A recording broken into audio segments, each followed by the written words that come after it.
Hey folks, I'm Mike Perez with Mike on Audio, and welcome to another episode of Take 2 for SoundStage Solo. In this video, I will take a pair of cans that a SoundStage reviewer has already reviewed and provide my opinion on how I felt they performed when I took them for a spin. Kind of like a second opinion. Now, if you want to check out the more in-depth written review and measurements by my buddy Brent Butterworth, which he did on the 20th of November 2022 on SoundStageSolo.com, then head down to the description below and we will provide you the link. Let's dig into the HiFiMan Sundara Closed-Back headphones.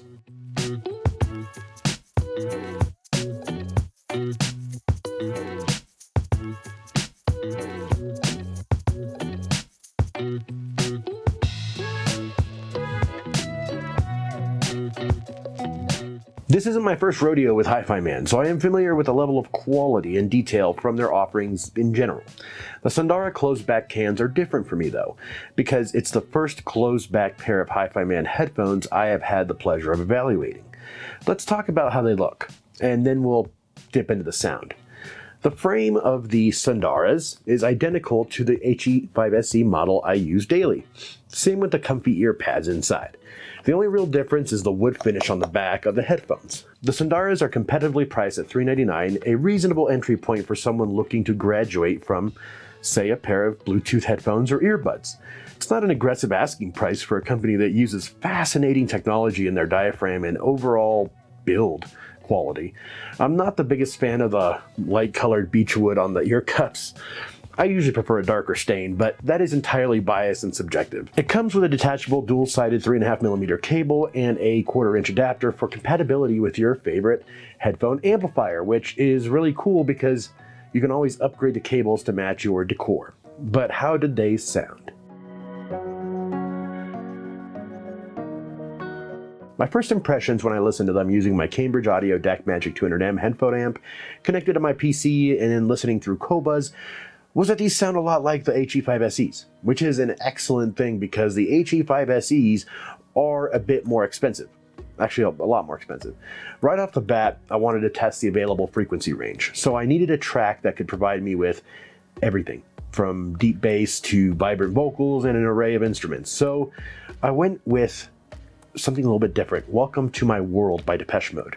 I was blown away by how clean the sound was. They are enjoyable to listen to. One thing that stuck out is how easy these are to drive though. As Brent mentioned in his written review, his mobile powered them just fine. That is an excellent feature since many audiophile quality cans demand a really strong headphone amplifier to truly reach the headphone's full potential. Not with these though. They sang with minimal gain. Next, I wanted to test the mid-range because that is where I am most critical. The track Blinding Lights by Loy was a great way to challenge the reproduction of vocals. They did great.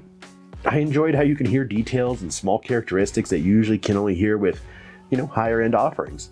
The top end was very mild. I wouldn't consider these to be bright headphones whatsoever. So they just have enough treble to make sure you get that sweet detail. They imaged quite well and they provided an immersive experience.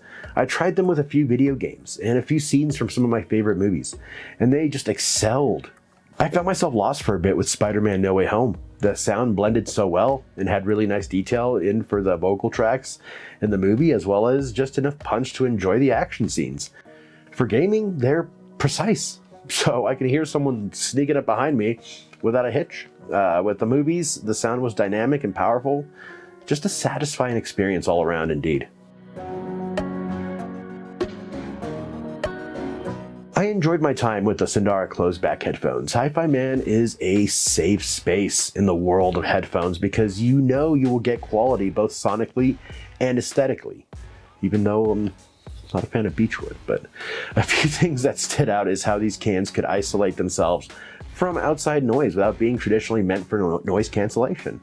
I could escape into my little cocoon and world when listening to my music. They outperformed my expectations, especially for the price offered at only $399. There's something outstanding with this intrinsic value in these headphones. I was trying to think of any cons, but they hold their own for being entry-level headphones in a world where headphones like these aren't inexpensive. So these would be great for someone who wants to upgrade their desktop setup or wants a pair of headphones for relaxing in their easy chair that, are just comfortable, sound great. Overall, 2 thumbs up from me. And as I mentioned, check out Brent's review and measurements in the description below. This is Mike from Mike on Audio, always encouraging you to trust your ears. See you next time, friends.